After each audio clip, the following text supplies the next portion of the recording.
Hello guys, मैं हूँ शिवम और मेरा नाम है Anant. And this is the Mansarovar podcast.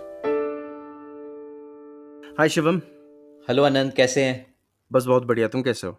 काफ़ी दिन हो गए, कुछ किया नहीं, कोई पॉडकास्ट ही नहीं आ रही है, क्या चल रहा है? बस अब बिजी बिजी बिजी। और लेकिन आज हमारे साथ एक स्पेशल गेस्ट है। तो आज हमारे साथ कौन है शिवम, तुम इंट्रोड्यूस करना चाहोगे? So I am very happy to introduce doctor Supriya Dhongade as our new guest. वो अपनी खुद की लिखी हुई एक कहानी आज हमें सुनाएंगी। इसी के साथ हम पहली बार हमारे पॉडकास्ट में एक ओरिजिनल राइटर और उनकी खुद की कहानी जिन्होंने लिखी है वो खुद सुनाएंगे। ये इससे अच्छा आई थिंक हमें मौका पहले नहीं मिला है। So I am very very happy that she is able to join us. A little introduction कि इन्होंने डॉक्टरेट किया है psychological wellbeing and emotional intelligence में। एमपी में रही हैं, इंदौर से इनका ताल्लुक़ रहा है, डेल कार्नेगी इंस्टीट्यूट के साथ इन्होंने काम किया है। वैसे इन्होंने पढ़ाई हिंदी मीडियम में करी, पर अभी अंग्रेज़ी में कॉर्पोरेट लीडरशिप ट्रेनिंग देती हैं, एग्जीक्यूटिव कोचिंग करती हैं and she lives in Pune currently. और बाकी इनका जो एरिया ऑफ एक्सपर्टीज़ है मनोविज्ञान, psychology and emotional intelligence, which is I think a topic that is in the news pretty much every day these days now. Right, and this is a topic that we been meaning to explore for a long time. बस हमें कभी कोई speaker नहीं मिल पाता था, कोई guest नहीं मिल पाता था, और ज़्यादातर हमें ऐसी स्टोरीज नहीं मिल पाती थी। तो I think let's welcome. Welcome doctor Supriya. Thank you so much, Shivam, for such an impressive description of me. बहुत अच्छा लगता है ना जब अपने बारे में कोई ऐसा बोलता है बड़ी बड़ी बातें। तो वैसे इस विषय में मैं कहूँ या इस in this field I'm relatively new, and it's really an honor to be partnering with you too, because a lot of credibility to your names when I searched you on social media. So absolute pleasure to be on this medium. Thank you so much. Thank you so much for being welcome with us. Welcome. तो Supriya ma'am, आप बताएंगी कुछ कि आज आप कौन सी story पढ़ना चाहेंगी और क्या Yes, होगा उस स्टोरी में? yes. एक्चुअली विषय मेरा ऐसा है, मनोविज्ञान की हर जगह है, तो मेरी सारी कहानियों में कहीं न कहीं उसकी झलक दिखती रहती है। और जैसे कि आपने कहा कि इमोशनल इंटेलिजेंस, साइकोलॉजिकल वेलबीइंग, और ये लॉकडाउन के अवसर की बेला भी है ना कि हम लोग सभी उससे जूझ रहे हैं। तो बिल्कुल। Mental health is really under the scanner for it.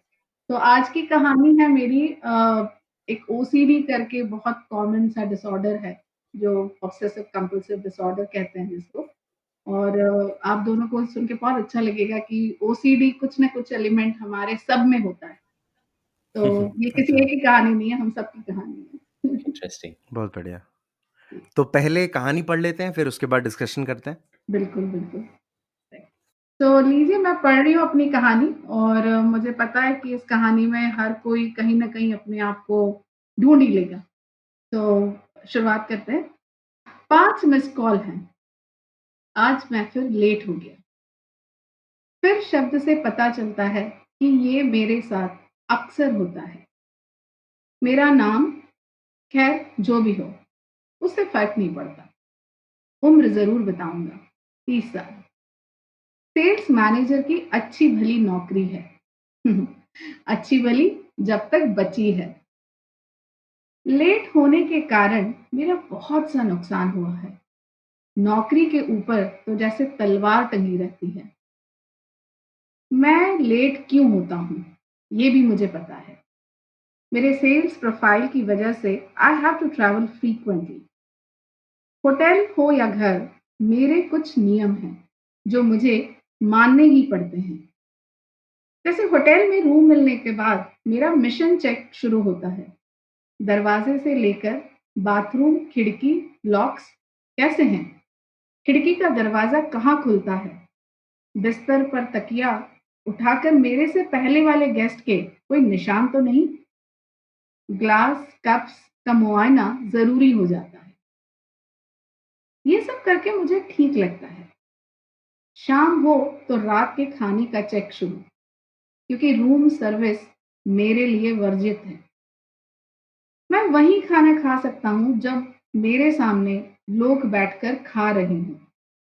Restaurant में भीड़ हो तो ठीक, नहीं तो होटल के बाहर निकलकर ऐसी दुकान ढूंढना जहाँ भीड़-भाड़ हो, वही खाना खाया जाए। ये सब होटल चेक इन से लेके डाइन आउट का नियम यदि जम गया तो नींद का कोई टेंशन नहीं है, घोड़े बेच कर सोता हूँ। पर फिर सुबह उठकर रूम छोड़ने के पहले एक डिपार्चर चेक जरूरी है। बिस्तर ऐसा ठीक करना कि जैसे रात में इसके ऊपर कोई सोया ही नहीं। सूटकेस में सारा सामान वापस अंदर, टूथब्रश भी। फिर सूटकेस लॉक करना, सूटकेस कैसी रखी है इसका एंगल चेक करना। और बस यही सब करने में मैं लेट हो जाता हूँ। पर पता है इस सब चेक का एक बड़ा फायदा भी है। मेरे बाद हाउसकीपिंग वालों ने क्या क्या साफ किया, कहाँ कहाँ हाथ लगाया, ये मैं शाम को रूम में आकर मुझे पता चल जाता है। घर में भी मेरी अलमारी को किसी ने हाथ लगाया या आकर कुछ ढूंढा, ये मुझसे छुप नहीं पाता। मैं मेरे ग्लास में ही पानी पीता हूँ, हर बार, हमेशा धोकर। सोने के पहले पूरा एक रूट चेक तय है। गैराज में पहले कार का लॉक, फिर मेन गेट, मेन डोर का लॉक, फिर दोनों बालकनीज, फिर गैस, माइक्रोवेव, मिक्सर। ये सब कर कर मैं इत्मीनान से सो सकता हूँ। मैं generally black and white shade के ही कपड़े पहनता हूँ। Starting with my blazer to socks, I be in the same shade. Rupa और जॉकी भी उसी कलर की पहनता हूँ, पर वो दिखती नहीं है। हाँ भाई, मैं एक मजेदार इंसान हूँ। People love my company and I am very well read and smart individual.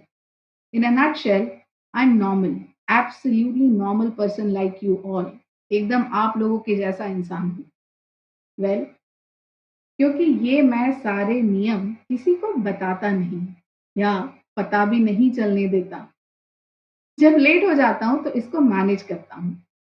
कभी ब्रेकफास्ट स्किप करके, कभी कैब लेट आई है, या कभी जनरली सॉरी बोल। पर बहुत नुकसान हुआ इस वजह से, और अभी भी हो रहे हैं। प्रमोट करते वक्त ये बात मेरे अगेंस्ट जाती है। कैंडिडेचर डाउटफुल हो जाता है। People started doubting my intentions. Reliability zero हो जाती है। पर वैसे मुझे टाइम मैनेजमेंट के सारे मॉडल्स और कॉन्सेप्ट्स पता है। आपको भी सिखा सकता हूँ। पर फिर भी उठने के बाद सीधा पैर नीचे रखना, फ्लोर्स पर लाइन बचाकर चलना, कैब के नंबर प्लेट का ऐड करके टोटल करना, ये मेरे सारे नियम हैं। उससे आपका तो कोई नुकसान नहीं है ना। ये कब से शुरू हुआ याद नहीं है, पर ये चेक के डूज एंड डोंट्स बढ़ते जा रहे हैं। जिस दिन मैं नहीं करता, डर लगता है कि कुछ अनहोनी ना हो जाए। बचपन से मैं ऐसा नहीं था। मैं एक शैतान, शरारती पर होशियार बच्चा था। मेरे क्लास में एक ही बच्चा मेरे से आगे होता था, पर मुझे उससे कोई फर्क नहीं पड़ता था, क्योंकि वो मेरा सबसे प्यारा दोस्त था। दोस्त कम, भाई ज्यादा था। तो मैं अपने घर में कम, उसके घर में ज्यादा रहता था। उसके 3 भाई बहनों के साथ मुझे बहुत मजा आता था। दोनों साथ साथ खेलते, स्कूल जाते। दोनों को डॉक्टर जो बनना था। बहुत सारी शरारतें हम दोनों ने साथ में मिलकर की थी।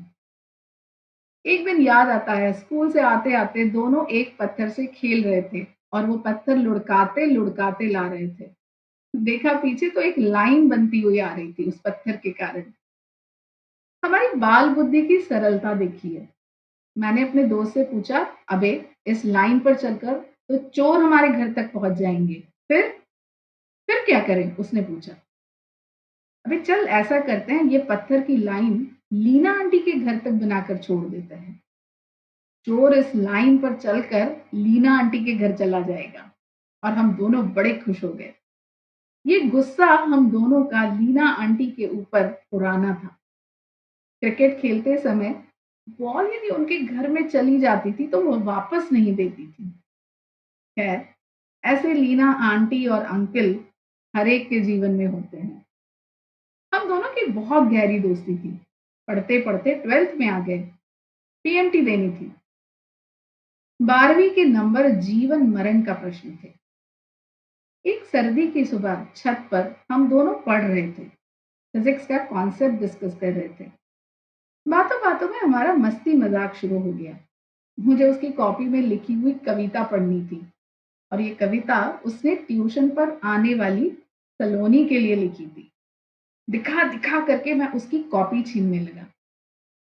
इस धक्का मुक्की में पता नहीं क्या हुआ, और अचानक धड़ाम की आवाज हुई, और देखा तो वो तीसरी मंजिल से नीचे सड़क पर गिरा था।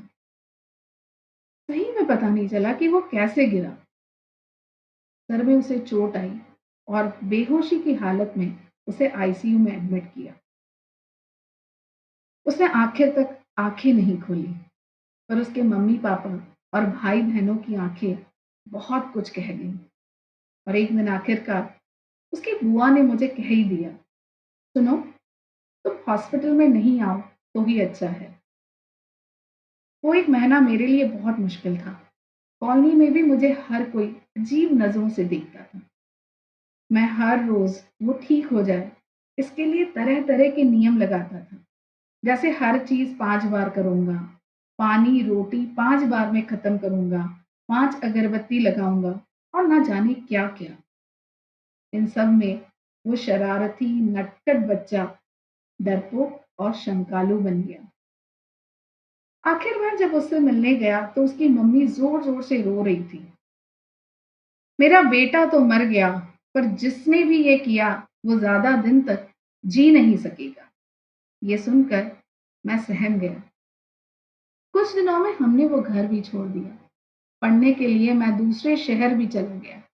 पर ये वाक्य उसकी मम्मी का कि वो भी ज्यादा दिन नहीं जी सकेगा, ये मेरे साथ रह गया, और मेरा चेक मिशन चालू हो गया। और वो चेक मिशन आज तक चालू है। देखिए, मैं फिर लेट हो गया। ऑफिस से फोन आया है, why are you late, we are waiting for you to start the meeting.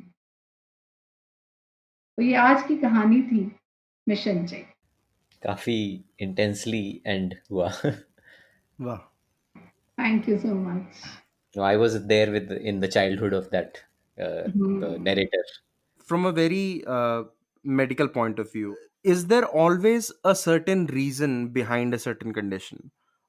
So when we say reasons for such, Like reason like this, like something that has happened in the past, like a particular incident that has triggered, let's say, Mhm. a certain behavioral change. So behavior, thinking, or some kind of a biological or thinking, they do trigger such kind of incidences. जैसे आप कहते हैं कि अतीत में कोई घटना हुई, तो हमारे सबके अतीत में कोई ना कोई घटना हुई, जी। Yep. पर हम सभी कोई ओसीडी या इस लेवल के ओसीडी से नहीं होते। पर कुछ ससेप्टेबल पर्सनैलिटीज होती हैं, कुछ ट्रॉमा इतना ज़्यादा होता है, उसको बहुत बार हम डील नहीं कर पाते। तो आप जो कह रहे हो कि अतीत की कोई ना कोई घटना ज़रूर ट्रिगर होती है, और हम्म।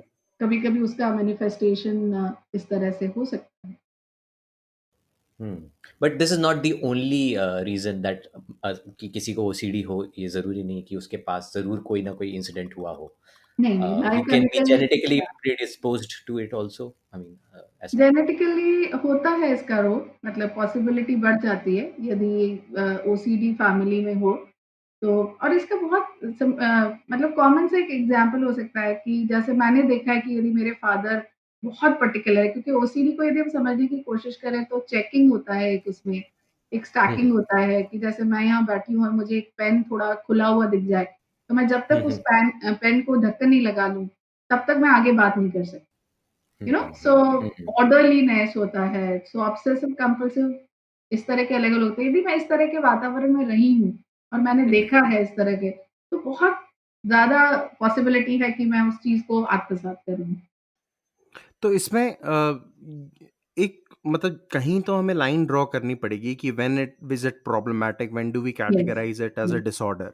यस। तो जैसे आपने बोला हर किसी में थोड़ा थोड़ा ये होता ही है, हुँ, लेकिन यस, फिर वो उसे एक डिसऑर्डर की तरह डायग्नोस करने के लिए क्या डिफरेंस होता है ये सवाल मैं इसलिए भी पूछ रहा हूँ क्योंकि बहुत सारे लोग, हम हमारे आसपास के लोग ये वर्ड बहुत कैजुअली यूज करते हैं कि यार यार मुझे तो ओसीडी हो रहा है, या फिर मैं तो हाँ, भाई इतना क्लीन रहता हूँ कि मेरे को तो पूरा ओसीडी है ब्रो। एक्चुअली तो डिप्रेशन एंड ओसीडी ये सारे वर्ड्स काफ़ी बोलचाल में यूज़ होने लग गए हैं विदाउट आई थिंक। यस।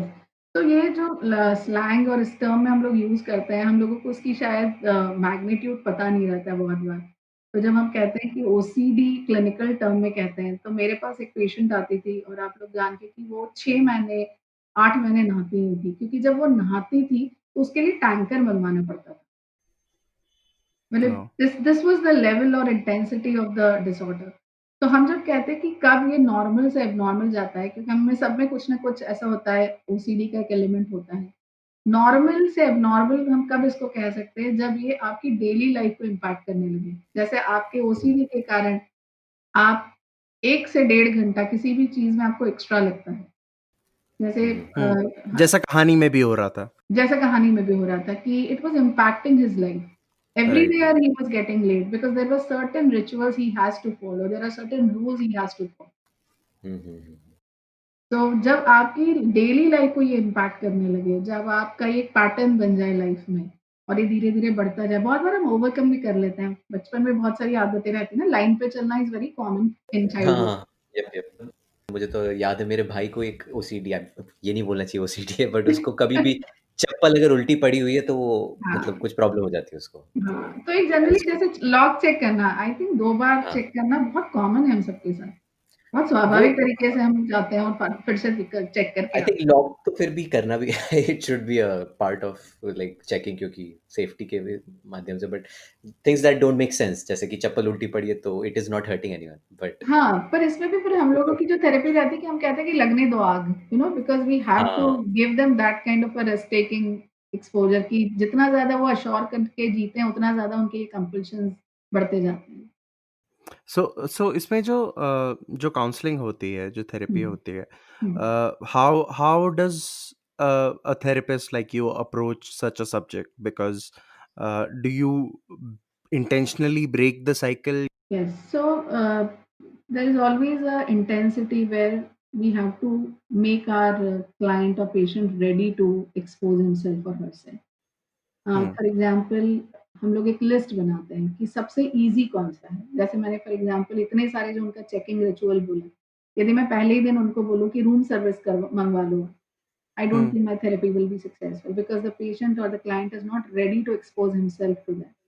तो एक Right. लिस्ट बनती है डिसेंसिटाइज़ करने के लिए कि सबसे ईज़ी टास्क कौन-सा है। तो सबसे ईज़ी टास्क ये है कि मैं गैस नहीं चेक करूँगा Hmm. या मैं Hmm. मिक्सर का बंद है कि नहीं चेक करूँगा या मैं ये दरवाज़ा चेक नहीं करूँगा। And it's a very gradual process क्योंकि हम लोगों को लगता है इतनी क्या बड़ी बात है। इसलिए मैंने कहा ना कि जब बहुत बार हम लोगों को पता नहीं रहता कि उसकी इंटेंसिटी क्या होती है जब सामने वाले के साथ होता है। तो जैसे एक क्लीनलीनेस को लेके, डर्ट को लेके रहता है एक compulsion. So I remember one of my patients जिसको कोई भी ऐसी घास जैसी कोई चीज़ दिखती थी, तो उसको ऐसा लगता था कि ये श्मशान में जो जलती है बॉडी उसकी है।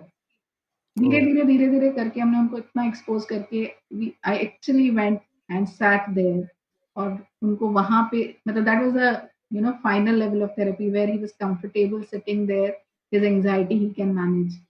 सो ग्रेजुअली एक्सपोज़ करना पड़ता है, कॉग्निटिव बिहेवियर थेरेपी सीबीटी करके जिसको कहते हैं, जी। वो वो इसमें ट्रीटमेंट के लिए यूज़ की जाती है।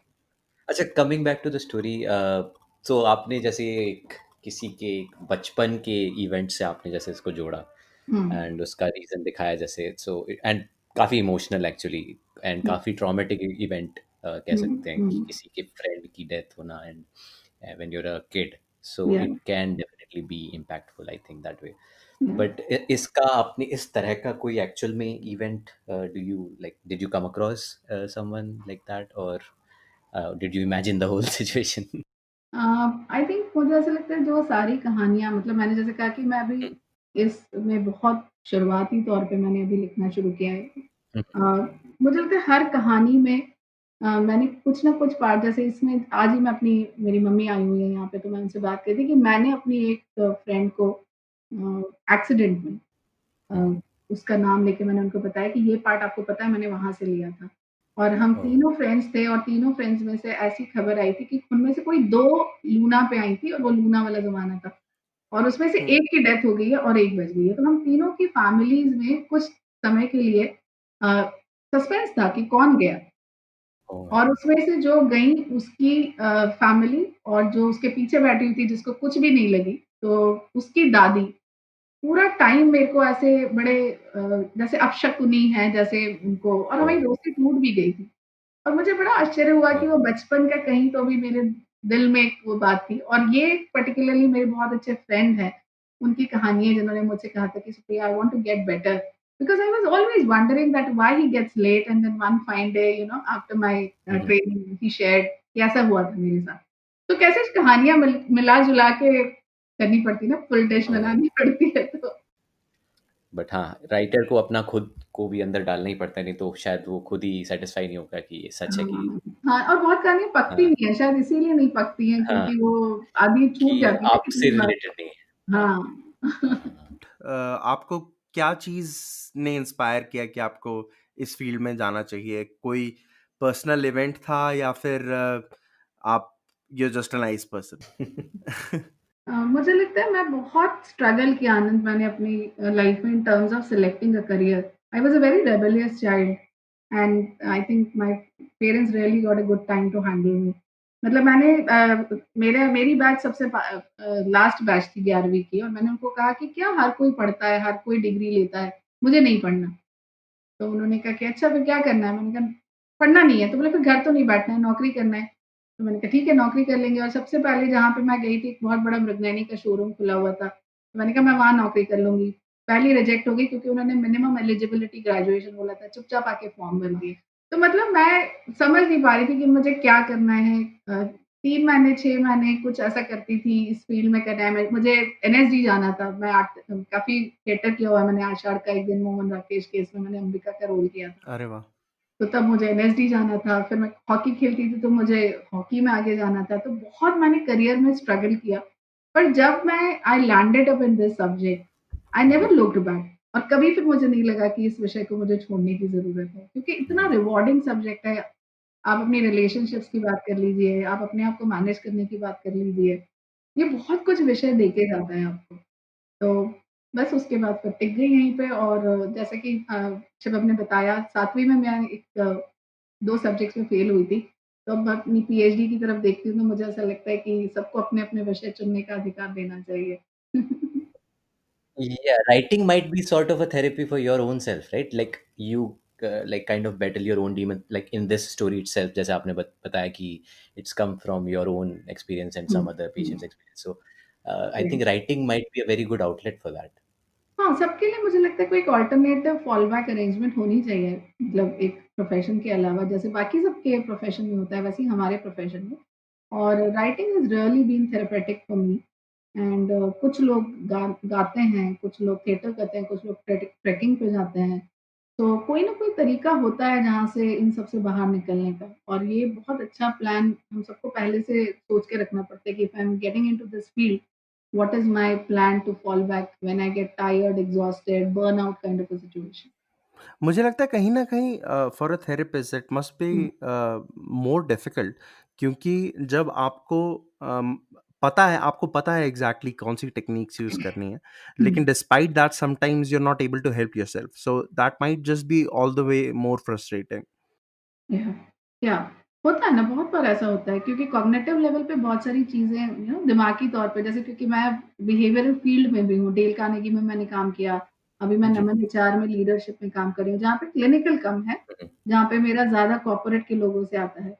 तो बहुत सारी चीज़ें कॉग्निटिव लेवल पे लोगों को पता होती है, असर्टिव होना क्या होता है, इमोशनल इंटेलिजेंस क्या होता है।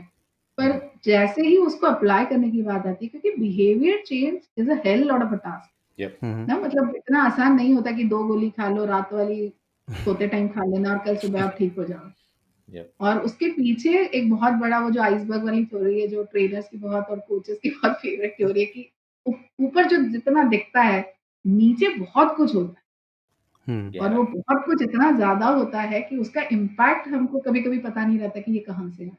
Yeah. मुझे ऐसे किसी प्लेटफ़ॉर्म पे बहुत अच्छा लग रहा है कि कोई इस विषय को लेके इतना ज़्यादा उत्सुक है जानने के लिए। ये मेरे लिए भी बहुत अच्छी फीलिंग है। सो सो आई थिंक कहीं न कहीं हम सब लोग इससे स्ट्रगल कर चुके हैं। मैं अपने लेवल पे कर चुका हूँ, शिवम अपने लेवल पे कर चुका है। और आजकल का ज़माना ऐसा है या टाइम्स ये ऐसे हैं, even even pre lockdown as well, pre corona times as well, कि ये जनरेशन कहीं ना कहीं मेंटल इलनेस से ग्रैपल कर ही रही है।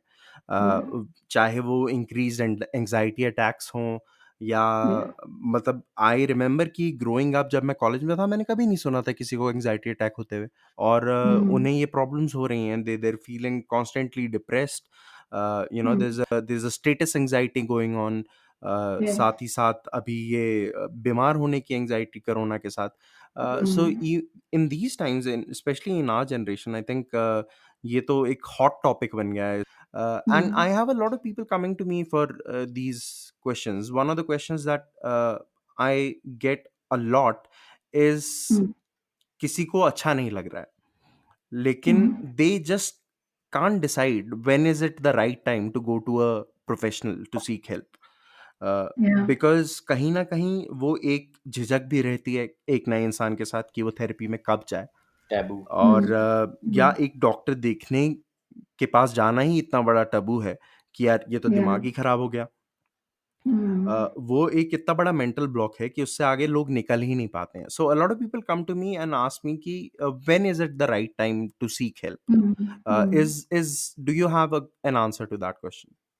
पता नहीं मैं उस एरा को देख पाऊंगी कि नहीं, जब ऐसा दिन आएगा कि मुझे लगता है मैं हमेशा मतलब पेरेंटिंग की भी मैं जब सेशंस लेती हूँ या ये रूल आउट करने वाला एडोलेसेंस का या मिलेनियल्स का, कि हम कितनी आसानी से बच्चे को ऑप्थेल्मोलॉजिस्ट के पास ले जाते हैं। तो ऑप्थेल्मोलॉजिस्ट के पास जाने की बच्चे ने आके बोला कि मुझे थोड़ा दिखने में दिक्कत हो रही है या आंखों में मेरे को थोड़ा सा ड्राई हो रही है, चलो चलो चलो डॉक्टर के पास दिखा के आते हैं, कुछ नहीं फिर।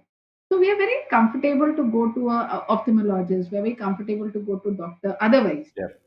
पर जैसे ही किसी मेंटल हेल्थ के इशू के लिए जाने की बात आती है, हम जैसे आपने सारे कुछ बताया ना कि इतनी देर देर बाद हमारे पास लोग आते हैं कि नेचुरली उनका रिकवरी रेट भी उतना ही स्लो हो जाता है। Yeah. क्योंकि जब तक आते हैं तब तक इतना ज़्यादा डिसऑर्डर जैसे रोग बोलते हैं फैल जाता है कि हमारे लिए वो मुश्किल हो जाता है। एट द सेम टाइम मुझे ऐसा लगता है कि अब पॉजिटिव साइकोलॉजी की बात होने लगी है, मतलब to fix the issue you don't have to go to therapist. Right. एक वेलबींग की बात होने लगी है, और वेलबींग की बात के लिए जैसे हम लोग जनरल अपना मेडिकल चेकअप करवाते हैं, हर एज के कुछ नॉर्म्स हैं, कुछ हमारी प्री डिस्पोज पर्सनैलिटीज के नॉर्म है कि भैया आपका बहुत सेडेंटरी लाइफ है तो कोलेस्ट्रॉल चेक करवा लो, you know it has become a part of life.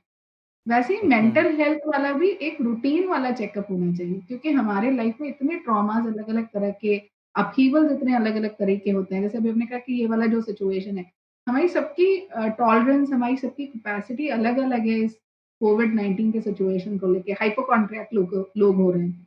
Right. तो एक ये हाइजीन फैक्टर जैसे बाकी सारे हेल्थ को लेके हम करते हैं, वैसे ही मेंटल हेल्थ को लेके भी एक जनरल चेकअप जैसे हम करवाने जाते हैं, because we are more on a wellbeing rather than waiting for any disorder to impact us and then seek help. और इसीलिए राइट। हम लोग का भी लैंग्वेज बहुत चेंज हो गया। पहले हम लोग पेशेंट्स कहते थे, अब हम लोग क्लाइंट कहते हैं।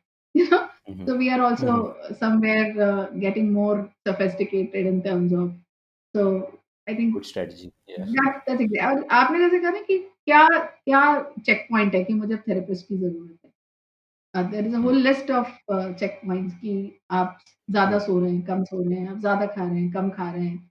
आप मतलब मैं तो अभी सुसाइडल वगैरह की बात पे जा ही नहीं रही हूँ। जी। Any disruption in your daily life, you are not going to your work, you are not talking to people, any such thing which is like very uncommon or not so common is a sign।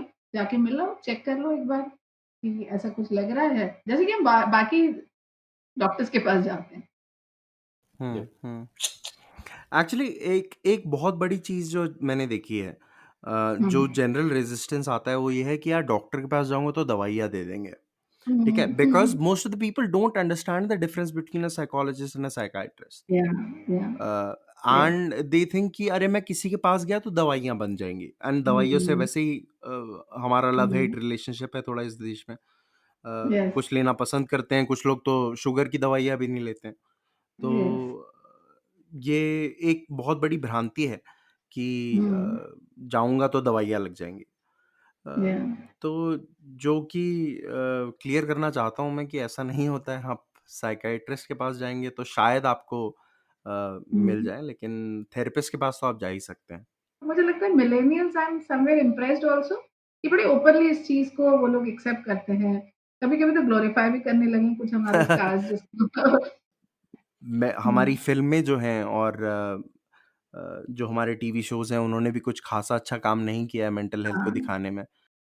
हाँ, और मुझे ऐसा लगता है कभी-कभी मैं आपको बोलती हूँ कि जब ये इतने लूज़ली आप टर्म्स यूज़ करते हो, कभी सही में जो क्लिनिकल डिप्रेस इंडिविजुअल एक बार उससे मिलो। मतलब उसके हम्म, लिए एक छोटा-सा टास्क कितना बड़ा होता है, तब आपको पता चलेगा। जो आप गाहे-बगाए कह लेते हो ना कि या डिप्रेशन है या, तो उसकी इंटेंसिटी बहुत सारे लोगों को पता ही नहीं होती, क्योंकि हमारे यहाँ अभी भी फैमिली में कुछ ऐसा है या मेरे घर में ऐसा है, ये हम बताने से कतराते हैं। तो बहुत लंबा अभी रास्ता हमको तय करना है, बट फिर भी मुझे ऐसा लगता है कि millennials are still very vocal and verbal about this right. Thing. तो पॉजिटिवली देखती हूँ मैं कि चलो कम से कम डिप्रेशन के बारे में लोग बात करने लग गए। हाँ, that's a great thing, at least people are talking, कुछ तो बात निकल के या आएगी इससे। और या जितना जितना बच्चे बात करेंगे, उतना माँ बाप तक पर भी बात पहुंचेगी है। हाँ, एंड आई थिंक ये जनरेशन तो अच्छी समझदार है। हाँ, मैं इवन बिल्कुल इस बात पेरेंट्स आर की कमिंग टू हिमाकत टर्म्स विद इट। करती हूँ। Yes, yes. और ये जुमला तो ना ये जनरेशन मैंने अभी एक किसी स्टोरी में भी यूज़ किया था। मैंने कहा ये तो सदियों पुरानी कहानी है, हर जनरेशन ने पिछली वाली जनरेशन में एक आई है, तो ये तो चलता रहने वाला है। बात हाँ, वो स्लोली स्लोली इम्प्रूवमेंट आता है सोसाइटी में। आई थिंक वो हमारे टाइम से, जैसे 90s में जो मैंने देखा, और हुँ, जैसे हमारे कॉलेज टाइम तक इस चीज़ की अवेयरनेस नहीं थी। हुँ, जैसे अनंत भैया बोल रहे थे, we didn't hear about people getting panic attacks, but panic attack तब भी राइट, हो रहे थे लोगों को, डिप्रेशन तब भी हो रहा राइट, था। तो या, उस समय बात नहीं थी। इससे बेटर चीज़ है कि आज हमारे आसपास लोग बात करते हैं, हमारे पास कुछ रोल मॉडल हैं, कुछ ऐसे फेमस लोग भी हैं जिन्होंने इस बारे में बात करी है। यस, आई यस। मतलब पर्सनली मुझे उन चीज़ों से बहुत हेल्प मिली जब when I was hmm, going through a bad, like that kind of a phase. तो मुझे बहुत हुँ, खुशी मिली ऐसे लोगों को सुनकर कि मैंने बहुत सारे मैं लेक्चर्स ढूंढा था, मैं भी डॉक्टर के पास तक नहीं जा पाया, मैं भी अपने अंदर से ही हार गया उस चीज़ से। हुँ, बट इस चीज़ से मुझे तो बहुत पर्सनली फ़ायदा हुआ, और मुझे अच्छा लगा जानकर कि किसी को भी हो सकता है। और इट डज़ नॉट मैटर कि आप कहाँ हैं, कितने अमीर हैं, कितने गरीब हैं, क्या कर रहे हैं, क्या नहीं जी। कर रहे हैं। आप कभी भी उस तरह से आपके दिमाग में आ सकती है ऐसी चीज़, और हो सकता है आपको। हाँ, मतलब फ्रैक्चर किसी का भी हो सकता है ना, वैसे ही ये भी किसी को भी हो सकता एग्ज़ैक्टली, है। एग्ज़ैक्टली। तो ये awareness is a good thing I think. और मुझे ऐसा लगता है कि थेरेपी जो है, that hmm, the term needs to be changed, or I don't know, we need to have a more friendlier term like a coach, या, या, कोच इज़ जो अ कि नाइस टर्म या।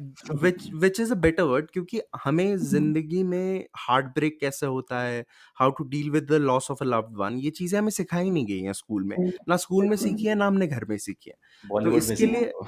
हाँ, वो बॉलीवुड से मिला है हमें, किताबों से मिला हाँ, है, और वो जी, एक्यूरेट नहीं है डिस्क्रिप्शन। यप, कैसे, how hmm, to overcome bad situations, that जी, only a professional can teach you, and hmm, not even teach you, they can guide you, they can hold your hand through it, and you can find your own way हुँ, या, out. सो जिसके लिए मुझे लगता नहीं है कि जिंदगी की परेशानी के लिए किसी के पास जाना कोई बुरी बात है। आप बड़े बुजुर्गों के पास भी जाते हैं, उसी तरीके से समझिए इसे भी। हुँ, या, यस। और मुझे ऐसा लगता है कि जैसे अभी ये वाली भी फेज़ की बात करें, कितना स्ट्रगल मुझे लगता है एकेडमिक्स पे, आई सी ऑनलाइन क्लासेस है। The other day I was talking to my friend, ऐसे ये जो साल में हम सीखने वाले हैं, let's declare it a 0 year. पर इस हुँ, 0 ईयर में हम जो सीखने वाले हैं ना, वो हम ज़िंदगी में किसी चीज़ से नहीं सीख पाए, जो हम अभी ये कोविड-19 में हाँ, जो सीख लिए हैं।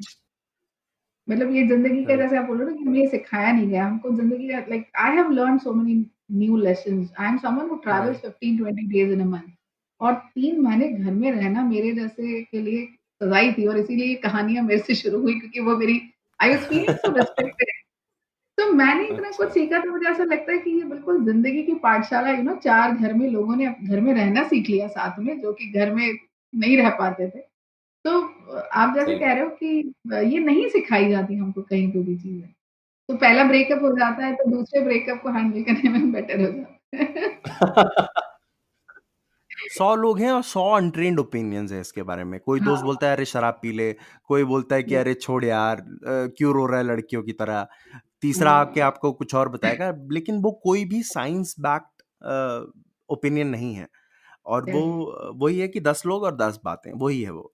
तो Yes. इससे अच्छा कि एक ट्रेन्ड प्रोफेशनल के पास चले जाइए। हाँ, इसलिए मैं ये भी कहना चाहूँगी, एक rider I would like to add here, जैसे बाकी डॉक्टर्स, एक्सपर्ट्स या इवन फॉर किसी भी चीज़ के लिए हम जाते हैं तो we weigh the professional, right? We weigh the experts, और इसीलिए मैं हुँ, हमेशा लोगों को बोलती हूँ किसी भी काउंसलर, थेरेपिस्ट, क्योंकि अभी बहुत ही बाकी जैसे फील्ड्स में हो गया, वैसे हो गया है कि लोग अपने आप को थेरेपिस्ट कहने के लिए लोग इतने डेस्परेट होते हैं, परेशान होते हैं कि चले जाते हैं। मतलब हुँ, one of the very recent thing I heard कि उन्होंने कहा कि कहो सुनो ना, there was a couple discord का एक वो था, केस मेरे पास आया। तो थेरेपिस्ट ने कहा, हुँ। सुनो ना पति की, क्या जाता है आपको?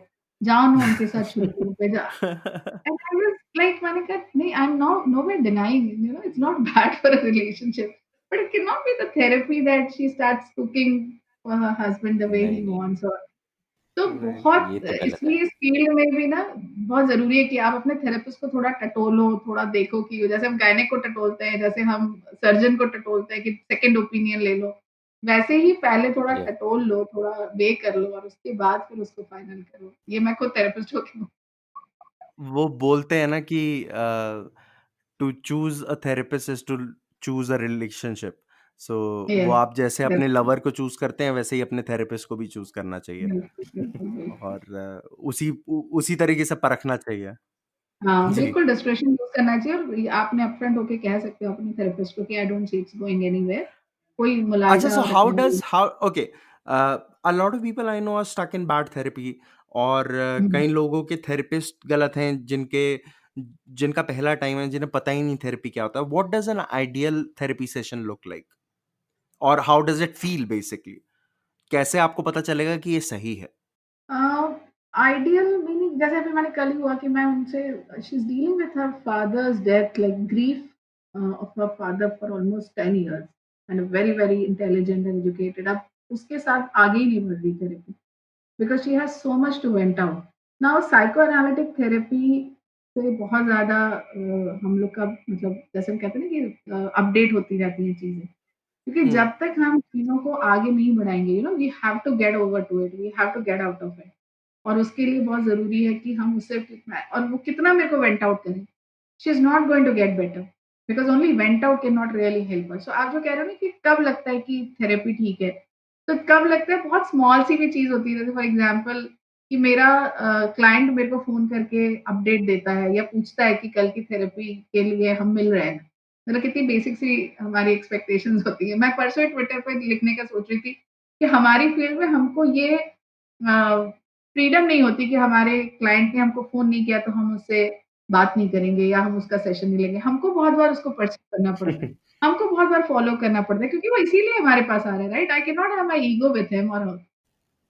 तो ये वाली बात होती है कि मेरे को तो आज उसने खुद ही पूछ लिया कि अच्छा कल हम मिल रहे हैं ना, तो मेरे लिए ये थेरेपी का अच्छा साइन है that she started responding to my therapy. क्योंकि बहुत बुरे-बुरे, टूटे-फूटे लोग आते हैं ना, तो बहुत बार आपको ना बहुत उस तरफ से शुरुआत करनी पड़ती है। कुछ लोग ऐसे आते हैं कि they are very clear, rational, and you just need a push, you have to give them a push and they are start executing things. कुछ लोग 3-3 4-4 थेरेपी तक you figure out कि क्या करना है, कैसे आगे बढ़ना है। हाँ, मुझे लगता है कि जैसे लोगों ने इसके बारे में पढ़ना चाहिए, क्योंकि जैसे-जैसे वो पढ़ते हैं वैसे-वैसे, जैसे अभी मैं कल-परसों कुछ देख रही थी तो कि 1 out of 4 is going to be impacted by mental disorders. Now look at the statistics. Now the kind of a scenario we are going to embarking in, हमको सबको पता होना चाहिए कि ओसीडी क्या है, बाइपोलर क्या है, डिप्रेशन क्या है, क्योंकि बाकी सब के बारे में तो आजकल हम गूगल जी के पास चले ही जाते हैं। तो राइट। मेंटल हेल्थ के बारे में या वेल-बीइंग के बारे में केमिकल्स क्या काम करते हैं, एंडोर्फिन्स क्यों ज़रूरी रहते हैं, क्यों एक्सरसाइज़ एक्सरसाइज़ किया जाता है, फूड कैसे हमारे लिए काम करता है, क्योंकि होलिस्टिक में हम जब पॉजिटिव साइकोलॉजी की बात करते हैं, तो ये सारी चीज़ें उसमें आती हैं। तो हार्मोन्स का क्या रोल होता है, एमिगडाला हाइजैक इमोशनल इंटेलिजेंस में क्या होता है? जब मैं बहुत बार अपनी सेशंस में लोगों को बताती हूँ कि भैया आपके ब्रेन के उधर एक एमिगडाला करके ग्लैंड होती है जो जैसे ही हाइजैक वाली होती है फ्लाइट और फाइट सिचुएशन। यदि आप उसको थोड़ा-सा रैशनल ब्रेन की तरफ जाने की बात हो तो देखते हो आप कि अपना इमोशंस अपने आप यू नो इंटेंसिटी कम हो जाती है ना, किसी के ऊपर भी आप ज़िंदगी भर तो गुस्सा नहीं रहते। बहुत बार आप रिग्रेट करते हो कि यार बहुत ज़्यादा बोल गया मैं।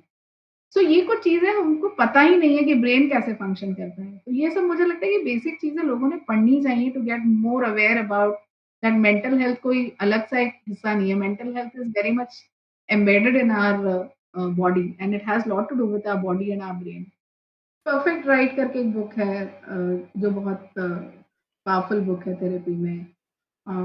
तो ऐसी कुछ किताबें जो आपको कॉग्निटिव बिहेवियर थेरेपी आपने खुद पढ़ी हुई है, बहुत सिंपल सी किताब है जी जो आपको बताती है कि डिस्टॉर्शंस क्या होते हैं और वो डिस्टॉर्शन समझने के लिए कोई ज़रूरी नहीं है कि आपको हमारी फील्ड से ही आना चाहिए. राइट जनरलाइजेशन हम हमेशा करते रहते हैं जो वन ऑफ द डिस्टॉर्टेड उसमें कॉग्निटिव बिहेवियर थेरेपी जो डिस्टॉर्शंस है, ऑल और नन थिंकिंग हम करते रहते हैं. तो कुछ ये लोग मतलब हम लोग ये सब अपने आप को एक्सपोज़ करेंगे तो बहुत सारी चीज़ें हम अपने आप को बेहतर कर सकते हैं. तो एक ये बहुत ही एलिनेटेड एरिया है या बहुत कोई रॉकेट साइंस है ऐसा करके हम उसमें पढ़े ही ना, तो हम कैसे समझ पाएँगे कि कैसे कैसे फार्माकोलॉजी के बारे में बात करें कि केमिकल इम्बैलेंस जो होता है, इसीलिए दवाइयों की ज़रूरत पड़ती है और बहुत बार कॉम्प्रिहेंसिव अप्रोच मेंटल हेल्थ में बहुत काम करता है. तो दवाइयों से क्या होगा? तो लोग बोलते हैं कि अरे साइड इफ़ेक्ट्स हो गए हैं. बहुत सारी दवाइयाँ हर हर दवाई का साइड इफ़ेक्ट है, फिर भी हम लेते हैं ना. तो केवल मेंटल हेल्थ वाली दवाइयों को लेके इतना परहेज़ क्यों है? आज हमने साहित्य की बातें कम और मेंटल हेल्थ वेलबींग की ज्यादा कर ली. वैसे ये बहुत नाइंसाफ़ी है मेरे साथ, ठीक है? आज मैं बड़ी खुश थी कि मुझे एक बहुत लेखिका के तौर पे बुलाया गया है और नहीं बहुत नहीं, सारे आपको लेखिका के तौर पे बुलाया गया, वो तो डिस्कशन इतना इंटरेस्टिंग निकल गया कि, और मेरा भी नहीं, मेरा इंटरेस्ट है इसमें. विषय ही ऐसा है। यस और बहुत अच्छा विषय है। मैं किसी एयरपोर्ट पे किसी ट्रेन में खाली नहीं बैठती, जैसे ही लोगों को पता चलता है कि मैं एक साइकोलॉजिस्ट हूँ, मुझे कभी मुझसे बात करने में हाँ, तो ऐसा मुझे पता है कि ये बहुत ही ऐसा विषय है कि एकदम सबको अच्छा लगता है। आप अपनी बुक छाप लीजिए और उसकी कॉपीज लेके घुमा कीजिए. जैसे कोई बोले कि मुझे हाँ, बात ये करनी है, आप आजकल पहले नहीं तो अभी तो मैं फर्स्ट ऐसा बाय करती दिस बुक. हूँ, यूट्यूब वाला एक वो बनवा लेती हूँ क्योंकि अभी तो वहीं पे मैं हूँ, वहीं छा रही हूँ, तो वो एक लेके लोगों को कि ये पढ़ लीजिए। ऐसा करना पड़ेगा। नहीं, but for like talking about literature, अच्छा, आपका वैसे कहाँ से रुझान आया लिखने के ऊपर, and like where did you? मुझे लगता है कि आज ही मैंने एक ट्वीट किया कि मेरी माँ को पूरी मधुशाला याद है। मतलब वो ऐसे वाह. ओह माय उनको गॉड. बोलो कि एक आध रुबाई आप बोल दीजिए। कल ही मैं उनको वॉइस नोट सिखा रही थी। तो मतलब बिल्कुल याद है उनको। तो ऐसे अच्छा. घर से आई हूँ मैं और जहाँ पे ग्वालियर में रहते थे हम लोग पर वहाँ पे 4 अखबार हमारे घर पे आते थे। लोकसत्ता आता था, नवभारत टाइम्स आता था।